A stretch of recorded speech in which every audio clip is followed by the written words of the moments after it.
개인, 영웅과 적대자. 밤하늘이 혼돈, 바다가 자연, 섬이 문화라면 영웅과 적대자는 그 섬 한복판에서 서로 싸우는 형제들이다. 자연과 문화처럼 혼돈, 보물, 용에게도 긍정적인 요소와 부정적인 요소가 있다. 개인도 마찬가지다. 긍- 긍정적인 요소는 영웅적인 측면이다. 영웅은 자연 앞에 적절한 재물을 바치고 운명과 타협을 해서 자비를 제 편으로 끌어들이는 사람. 맑은 정신으로 빈틈없이 경계하고 주의를 기울이고 다른 사람과 소통하고 책임을 짊어지고 호갑을 저지하는 사람. 자신의 결점 또는 적의와 거짓에 끌리는 성향을 알아채고 올바른 방향을 유지하는 사람이다. 부정적인 요소는 비열하고 한심한 모든 것이다. 이 부정적인 요소는 자기 자신에서도 발견할 수도 있고 다른 사람에서도 발견할 수 있으며 이야기에서는 더 분명하게 확인할 수 있다. 긍정적인 요소와 부정적인 요소는 오래된 신화에서 맞서 싸우는 형제로 나타난다. 이 두 가지 힘을 의인화한 전형적인 인물이 카인과 아벨이다.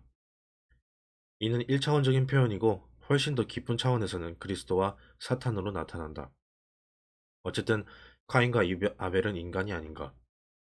반면에 그리스도와 사탄은 영원성 자체를 의인화한 존재다. 이처럼 영웅과 적대자가 있다. 지혜로운 왕과 폭군이 있다. 긍정적인 어머니와 부정적인 어머니가 있다. 그리고 혼돈이 있다. 이 여섯 인물과 다른 모든 것은 모태가 되는 일곱 번째 요소인 혼돈이 함께 세계의 구조를 이룬다. 이 일곱 요소가 모두 존재하며 영원히 존재할 것임을 이해하는 것이 중요하다. 다시 말해, 이 일곱 요소는 부자든 빈자든 축복받은 자든 저주받은 자는 재능이 있는 자든 재능이 없든 자는 여자든 남자든 간에 모든 영혼이 불가피하게 씨름해야 하는 경험의 요소들이다. 그것이 삶이다. 그것들이 삶이다. 그 배역들을 의식적으로든 무의식적으로는 알지 못하면 당신은 무방비 상태, 순진하고 준비되지 못한 상태에 머물러서 거짓과 붕괴에 교만에 쉬 사로잡힌다. 보물의 용에 보물이 용의 소나기에 있고 아름다운 자연이 한순간에 발톱을 드러낼 수 있으며 당연하게 생각하는 평화로운 사회가 권위주의나 폭정의 위협에 항상 노출되어 있고 그 모든 나쁜 변화가 일어나길 바라는 적대자가 우리 내면에 있다는 걸 알아야 한다. 그렇지 않을 때 우리는 현실을 부분적이고 불충분하게 보여주는 이데올로기의 초라한 신봉자가 되어 자기 자신과 남들을 모두 위험에 빠뜨린다. 당신이 현명하다면 명확한 말로 표현할 수 없을지라도 이 일곱 가지 요소를 모두 당신의 정치 철학에 담을 것이다. 우리가 건설한 현실의 얇은 얼음 밑에는 거대한 포식자가 잠복해 있다. 내 딸이 아주 어렸을 때 나는 이런 장면을 상상하고는 했다. 내가 자란 엘버타주 북부에서는 겨울마다 호수들이 매끄럽고 투명한 바위처럼 단단하게 언다. 그 광경은 황폐하지만 나름대로 아름답고 신비하다. 그 광활한 얼음에 물수제비를 뜨면 돌이 미끄러운 표면을 스치는 소리가 메아리 쳐서 음악처럼 들렸다. 나는 이제 막 걸음마를 시작한 미카엘라가 저 얼음 위에 앉아 있다고 상상했다. 그러면 바로 밑에서 거대한 상어가 몸을 고추 세운 채 입을 뻐끔거리며 꼼짝하지 않고 기다리는 걸 볼 수 있었다.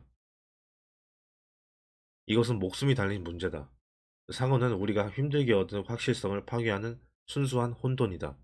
하지만 상어에게 삼켜졌다가 살아나오면 우리는 지혜와 새로운 삶을 얻는다. 그렇다면 우리가 혼돈을 충분히 처리할 수 있다고 가정할 때 나머지 인물들과 관련하여 영웅이 취해야 하는 태도는 무엇일까? 분명 우리는 자연을 보존하기 위해 노력해야 한다. 삶에 필요한 모든 것이 결국 자연의 자비에 달려 있으니 말이다. 하지만 동시에 자연은 온갖 방법으로 우리를 죽이려 하므로 종종 환경에 안 좋은 영향을 끼칠지라도 우리를 보호하기 위한 인공적인 구조물들을 계속 건설해야 한다.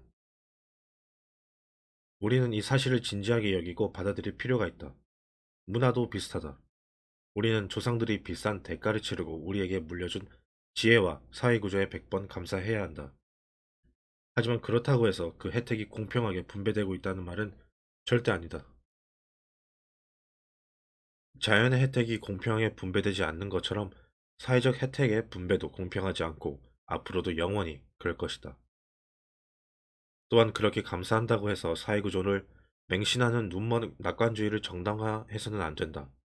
적대자와 권위주의적인 폭군에 동시에 맞서 싸우는 개인으로서 우리는 기능적인 위계 구조가 눈 깜짝할 사이에 비생산적이고 전체적이고 맹목적으로 돌변할 수 있음을 경계해야 한다. 그 구조들이 철저하게 타락하고 불공평해져서 능력이나 성과가 아니라 권력이나 신분에 따라 보상이 분배되게 해서는 안 된다. 우리는 이 위험에 끊임없이 주의하고 모든 요소를 신중하게 적용해서 충분히 안정적이면서도 적당히 역동적인 상태를 유지해야 한다. 이것이 용감하게 선을 추구하는 개인으로서 우리가 감당해야 할 역할이고 책임이다. 우리는 민주주의 선거제도를 이용해 정기적으로 기존 지도자를 몰아내고 이데올로기가 다른 사람을 선출함으로써 그 역할을 어느 정도 해낸다. 이러한 능력과 기회를 보장하는 것이야말로 민주사회의 근본적인 업적에 속한다. 현명하고 선한 사람을 정기적으로 선출할 능력이 없거나 그런 사람을 발견하지 못할 때는 현실의 절반을 보지 못하는 한 집단의 사람들과 나머지 절반을 보지 못하는 다른 집단의 사람들을 차례로 선출하는 것이 바람직하다. 그렇게 하면 적어도 10년 주기로 대부분의 사회적 문제에 적당히 주목할 수 있다. 음. 나는 미국 건국자들의 전망이 조금은 비관적이라도 분명히 현실적이었다고 생각한다. 그들의 관점은 기본적으로 유토피아와 거리가 멀었다. 그들은 그들의 후손이 자신들과 자신의 조상들만큼 결함이 있을 거라고 믿었다. 그런 상황에서 당신이라면 어떻게 하겠는가?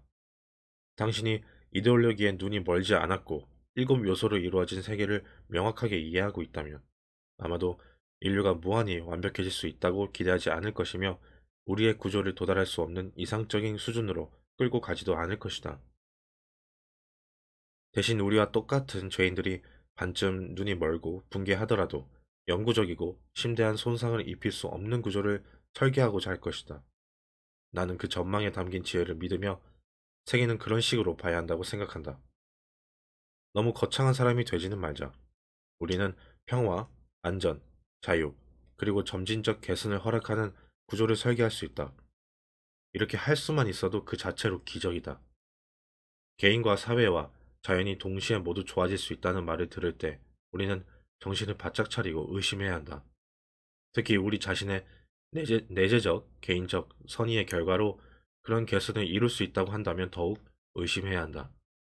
우리는 아니라고 주장하지만 그런 선의는 언제 어디서나 턱없이 부족하기 때문이다.